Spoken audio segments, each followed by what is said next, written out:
Before we get into today's video, I need to take a moment, and I mean a genuine moment, not the kind you rush through to get to the content. 66 of you have subscribed to Wise Dude. 66. I know that might sound like a small number to some people, but to me, every single one of those 66 is a real person who looked at what I was building here and said, I trust this. I believe in this. And I want you to know that I do not take that lightly, not even for a second. Thank you. Truly, this channel exists because of that trust, and I carry it with me every time I sit down to make something for you. And then this week, something happened that I have to share before we begin. I received an email from a woman watching from Finland, a mother. Her husband passed away not long ago. Her children have grown up and moved out and built their own lives as they should. And she wrote to me and said something that I have not been able to stop thinking about. She said, my whole identity was being a mother. And now I look in the mirror and I genuinely do not know who I am anymore. I read that email 3 times and I thought, this is not just her story. This is a quiet crisis that so many people are living through in complete silence, and nobody is talking about it honestly. We are going to dedicate a full video to that soon, the identity crisis that comes when parenthood is no longer the center of your daily life. Because that mother in Finland deserves more than a paragraph. She deserves a whole conversation. But for right now, let's get into today's video. There was a man I knew, retired engineer, 67 years old, spent 40 years being the most important person in every room he walked into. The guy who knew things, the guy people called. The guy whose opinion could change the direction of a meeting with one sentence. And then he retired. And slowly, over the course of about 18 months, the calls stopped. The emails slowed down. The industry moved on without him. Younger people filled his role, and the organization barely missed a beat. And one afternoon, he told me something I've never forgotten. He said, the hardest part was not that they didn't need me anymore. The hardest part was realizing how much of my entire identity had been built on them needing me. He sat quiet for a moment. Then he said something else. He said, but here is the strange thing.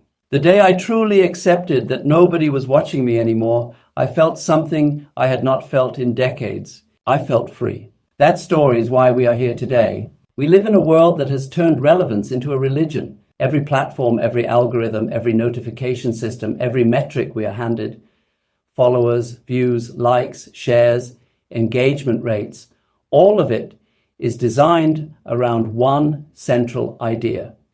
That being seen, being noticed, being talked about, being needed and relevant and present in other people's minds is the highest possible state a human being can achieve. And most of us, whether we use social media or not, whether we are 25 or 65, have absorbed that idea so completely that we do not even question it anymore. We just chase it quietly, constantly, exhaustingly. We chase it through our careers, through our social circles, through family dynamics, through opinions we feel compelled to share, through conversations where we find ourselves performing rather than actually talking. And the older we get, the more years we have poured into being relevant, the harder it becomes to even imagine what life would look like if we simply stopped. Here is a piece of wisdom I want you to sit with for a moment. Relevance is a rental. Peace is a possession. Very few people understand the difference until they have lost both. According to the American Psychiatric Association, about half of all Americans actively reduced their social media use in 2025. And in 2026, the trend has gone further. People are not just detoxing, they are quitting entirely. The APA also found that 38% of Americans said their primary resolution for 2026 revolves around mental health, up from 33% the year before and 28% the year before that. People are exhausted, and the exhaustion is not from working too hard or sleeping too little. It is from performing. From the relentless, low-grade, never quite satisfying work of trying to remain visible in a world that refreshes its feed every 3 seconds. Joel Blackstock, a licensed clinical social worker and clinical director of a therapy practice, put it plainly when he said that his clients are stepping back not just because of mental health concerns, but because they are realizing they are performing labor for an algorithm that gives them nothing in return. The juice is no longer worth the squeeze. And while he was talking about social media specifically, that sentence reaches so much further than a phone screen. The juice is no longer worth the squeeze. How many of us could say that about the broader performance of relevance we have been maintaining our entire lives? The performance for colleagues, for neighbors, for extended family, for old friends, for people whose opinions we absorbed as requirements decades ago and never questioned since. Subscribe to Wise Dude right now if this is already touching something real in you, because this channel exists for exactly this kind of conversation, the one that reaches past the financial mechanics of this stage of life and gets to the deeper questions of what we actually want it to feel like. Hit that subscribe button. You belong here. Here is the truth that nobody says plainly enough. Irrelevance is not a failure state. It is a graduation. It is the moment life is finally offering you the chance to stop proving yourself to people who were never going to give you lasting peace anyway. And most people run from that moment instead of walking toward it. They take on new committees. They start new projects designed to make them feel important. They argue online. They over-explain their opinions. They stay in dynamics that drain them because leaving would mean becoming invisible.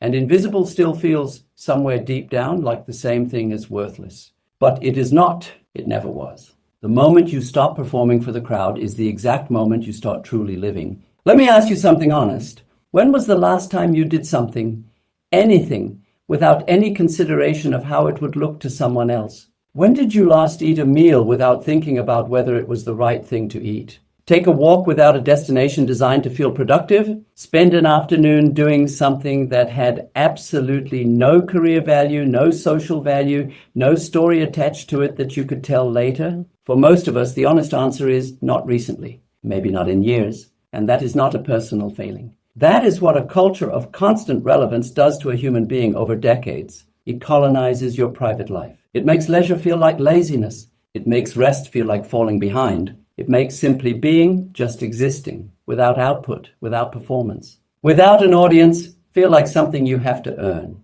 Comment below and tell me, what is one thing you love doing that has absolutely no audience and no purpose beyond the joy of doing it? I want to know, because I think a lot of people watching this have quietly buried those things under decades of productivity and performance, and I want to give them a reason to dig them back up.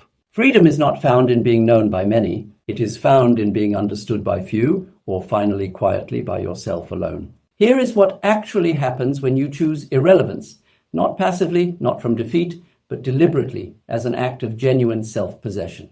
Your nervous system begins to settle. The low-level anxiety that comes from monitoring how you are being perceived, from managing your image, from anticipating judgment, from performing competence or warmth or success or wisdom, that anxiety does not disappear overnight, but it begins to loosen. You start noticing things you had stopped seeing, the quality of light in the late afternoon, the specific silence of an early morning before anything has been demanded of you, the texture of a real conversation with one person who knows you, where nobody is performing and nothing needs to be impressive. These are not small things. These are the things. And most of us have been too busy being relevant to experience them properly for years. The quietest chapter of your life might turn out to be the most important one. The American Psychological Association's 2025 Stress in America survey found that more than 92% of Americans now recognize relationships as a key source of meaning in their lives,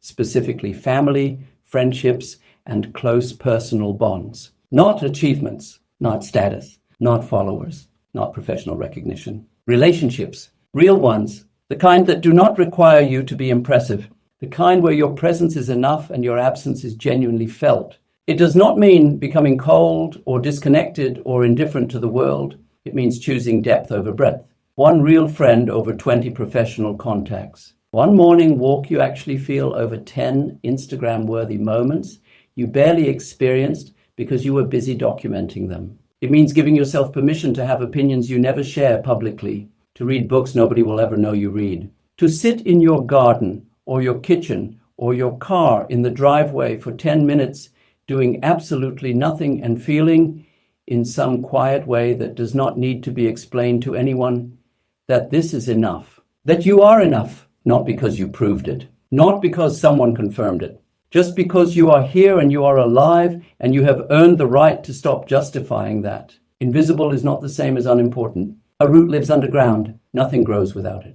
That is what people are circling back to when the noise gets loud enough and the performance gets exhausting enough. And the irony is that those deep, real relationships are almost impossible to build while you are busy trying to be relevant, because relevance requires a performance, and performance creates distance, and distance is the enemy of the real connection that actually sustains a human life. Like this video right now, if you have felt this, if you have had the experience of being in a room full of people while feeling deeply alone because every interaction was a transaction, every conversation was positioning, and nobody was actually just being with you. That feeling is the cost of relevance. And it is a cost most people pay for decades without naming it. You do not need an audience to live a life worth living. You just need the courage to stop auditioning. Choosing irrelevance does not mean choosing withdrawal. Here is what I know about the people who have arrived at this place. The ones who have genuinely let go of the chase for relevance and found something real on the other side. They are not sad about it. They are not diminished. They are not people who gave up. They are some of the most grounded, most genuinely present, most quietly powerful people in any room they walk into, precisely because they are not performing anything. They are not managing an image. They are just there, fully, without agenda. And that quality, the quality of being completely present without needing anything from the interaction, is one of the rarest and most magnetic things a human being can carry. People feel it instantly. And the deep, painful irony is that the moment you genuinely stop trying to be relevant, you often become more truly influential than you ever were when you were working so hard at it. At some point, the most powerful thing you can do is simply stop competing, not because you gave up, but because you finally understood the race was never yours to begin with. Share this video with someone you know who is exhausted, someone who has been running for so long they have forgotten what they were running toward. Because sometimes the most generous thing one person can do for another is hand them permission, real, honest, no strings permission, to slow down, to let the world go on without needing to be at the center of it, to choose, deliberately and without apology, a quieter and more genuinely free version of this one life they have been given. Here is where I want to leave you today. Relevance is loud. Freedom is quiet. And most of us spend so many years in the noise that we forget quiet was ever an option. It was always an option. It is available to you right now, today, in whatever form fits your life. A boundary you stop apologizing for. A platform you close without announcing it. A room you leave without explanation. A version of yourself that does not need to be confirmed by anyone outside that room. The engineer I told you about at the beginning, he found his freedom not in spite of becoming invisible, but because of it. He told me that the last few years of his life have been the richest years. Not because anything impressive happened, because for the first time in 40 years, nothing had to be irrelevant. Not as an act of resignation, as the most intentional, most courageous, most deeply personal act of freedom you have ever chosen. The world will keep spinning, the feeds will keep refreshing, and you, finally, completely, magnificently, will be free.